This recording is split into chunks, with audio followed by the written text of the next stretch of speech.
এগুলো কত করে? এটা 250 আপনার মেটা পুরো জাহাঙ্গীরনগর ইউনিভার্সিটি এক্সপ্লোর করব, সাথেই থাকুন।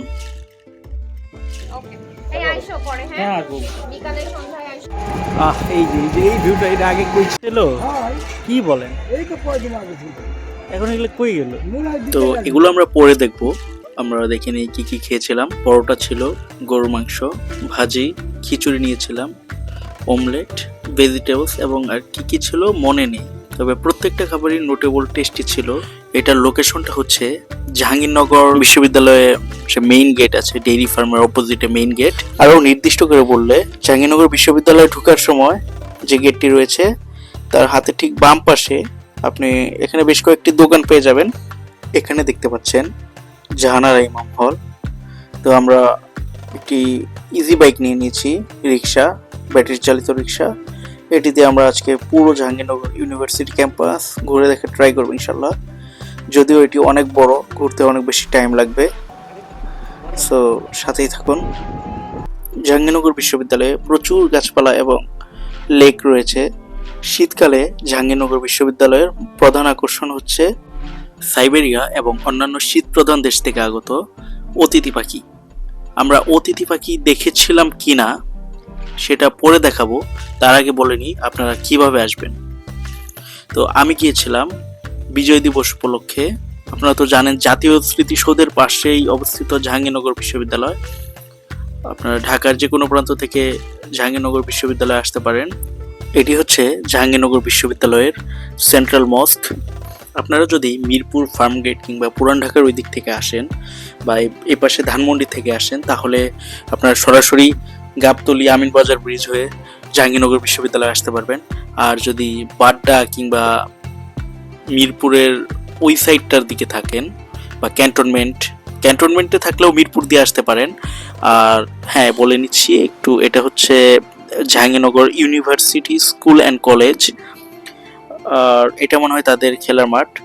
তো যেটা বলছিলাম, আপনারা উত্তরার দিক থেকে আসলে বা টঙ্গী বা গাজীপুর থেকেও যদি আসেন, তাহলে আপনারা ওই সাইড দিয়ে সরাসরি জাহাঙ্গীরনগর বিশ্ববিদ্যালয়ে সাভার হয়ে চলে আসতে পারবেন। জাহাঙ্গীরনগর বিশ্ববিদ্যালয়ের পুরো ক্যাম্পাসটি আসলে গাছপালা এবং লেক বা জলাধারে ভরপুর।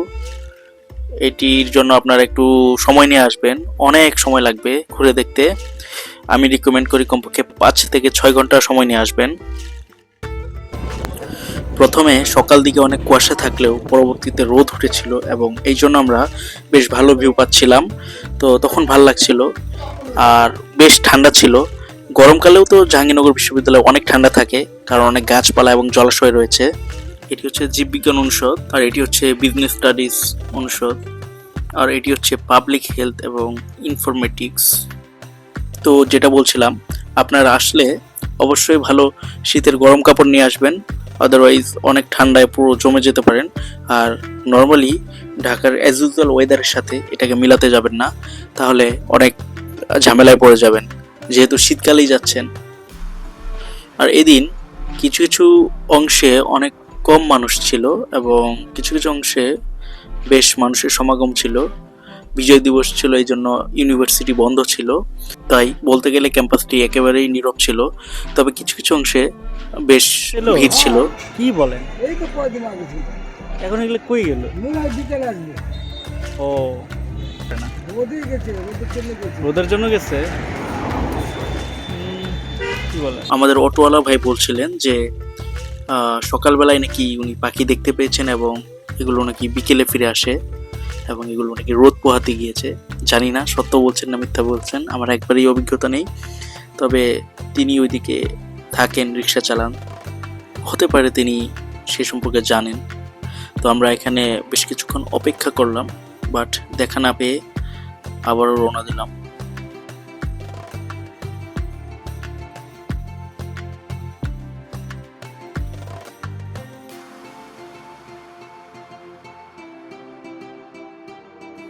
এখানে বেশ কিছু হ্যান্ডিক্রাফট জিনিস পাওয়া যায়, তো আমরা এগুলো নিয়েছিলাম।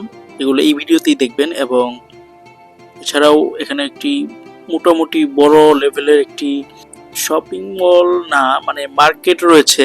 তো এখানে শাড়ি থেকে শুরু করে বেশ কিছু স্পেশালি মহিলাদের আইটেম, পুরুষদের পাঞ্জাবি, শাল, চাদর এগুলো পাওয়া যায়। তো ওখানে গিয়েছিলাম আর খাবারের সন্ধানে গিয়েছিলাম বটতলায়। আপনারা তো জানেন বটতলা অনেক ফেমাস, এটা হচ্ছে বিজ্ঞান কারখানা। আমরা খাওয়া দাওয়ার ভিডিওগুলা পরবর্তী পর্বে দেখাবো ইনশাল্লাহ। আর ওই মার্কেটে যে ঘোরাঘুরি করেছিলাম ওখান থেকে বেশ কিছু শপিং করেছিলাম, ওগুলোও পরবর্তী ভিডিওতে দেখাবো ইনশাল্লাহ। আমরা প্রায় অর্ধেক জাহাঙ্গীরনগর ঘুরে দেখেছি এবং চলে এসেছি ছাত্র শিক্ষক কেন্দ্র বা টিএসসি, জাহাঙ্গীরনগর বিশ্ববিদ্যালয়ের টিএসসির সামনে। এবং আমরা এখন মুক্ত মঞ্চের দিকে যাচ্ছি। মুক্ত মঞ্চের ওখানে একটি লেক রয়েছে এবং আমরা চেষ্টা করব ওখানে কিছুক্ষণ ওয়েট করার জন্য। আমরা কোনো পাখি পেলাম না, জাস্ট হচ্ছে লাল শাপলাগুলো দেখেছি। এটা 250 আপু, এটা মেটালের অনেক ভালো। হ্যাঁ আমি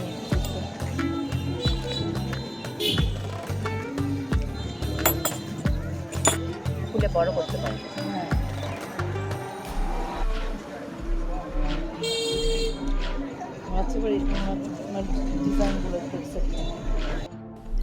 এখানে টুকটাক কেনাকাটা করা হলো, হ্যান্ডিক্রাফটস, সম্ভবত জাহাঙ্গীরনগর বিশ্ববিদ্যালয়ের ভাই বোনদের তৈরি, হাতে তৈরি। খুব ভালো লাগলো। ধন্যবাদ আপু। তোমার মনে হয় পাওয়ার ব্যাংকটা নষ্ট না হয়ে গেল। ওকে এই আইসো পরে, হ্যাঁ হ্যাঁ আসবো। বিকালে সন্ধ্যায় আইসো। এই আপুর কাছে বেশ কিছু সুন্দর কাপড়ের কালেকশন রয়েছে। তো আমরা আজকের পর্ব এখানেই শেষ করছি। সামনের পর্বে ইনশাল্লাহ অনেক কিছু দেখতে পারবেন। সবাই সাবস্ক্রাইব করবেন। আল্লাহ হাফেজ।